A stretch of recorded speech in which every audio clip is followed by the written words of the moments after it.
আমরা এই কথা করে স্পষ্ট করে বলতে চাই যে বাংলাদেশে কোনো মৌলবাদী দল এখানে ক্ষমতায় আসবে তার কোনো সম্ভাবনা নাই।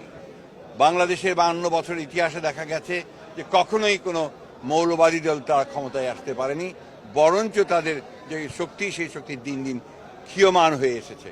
আমরা বাংলাদেশের মানুষের আস্থার উপর আস্থা রাখি, তাদের শক্তির উপরে আস্থা রাখি। আজকে ভারত, আমি মনে করি যে তারা দেখবে যে বাংলাদেশের মানুষ কি চায়।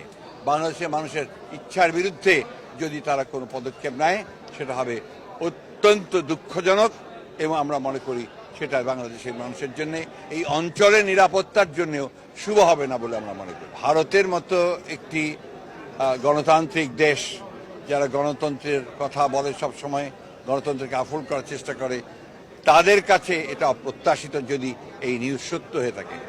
আমরা নিশ্চয়ই এটা আশা করব